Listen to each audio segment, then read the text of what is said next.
2007 पासून भारतीय विद्यार्थी सेनेच्या माध्यमातून विद्यार्थ्यांच्या प्रश्नासाठी काम करतोय आणि खऱ्या अर्थानं काम करत असताना मी स्वतः बीकॉम सेकंड इयरला असताना जालना शहरामध्ये एक सेंटर आलं होतं माझ्या एक्झामसाठी आणि त्या एक्झाम सेंटरवर बरेचसे प्रश्न होते।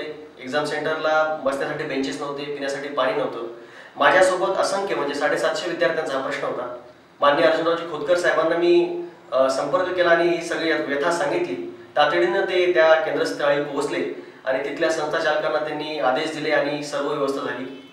हे नव्हे तर असे अनेक प्रश्न विद्यार्थ्यांच्या आंदोलनाचे प्रश्न असतील, जसं की युनिव्हर्सिटीमध्ये काही वेळा एक्झाम झाल्यानंतर बऱ्याच वेळेस रिझल्ट लागत नाही ते आंदोलन असतील, रिट्रेसलचे असतील, त्यानंतर युनिव्हर्सिटीचे फॉर्मचे असतील, शिष्यवृत्तीचे असतील, असे असंख्य प्रश्न माननीय खोतकर साहेबांनी सोडवण्याचं आणि विद्यार्थ्यांना न्याय देण्याचं काम या काळामध्ये केलं।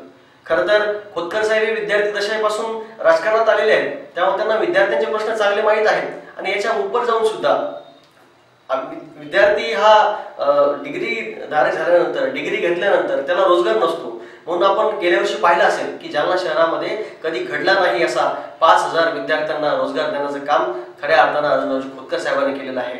खोतकर साहेब, तुमचा आज वाढदिवस आहे। वाढदिवसाच्या दिवशी तुम्हाला मी मनापासून शुभेच्छा देतो। साहेब, तुम्ही दीर्घायुष्य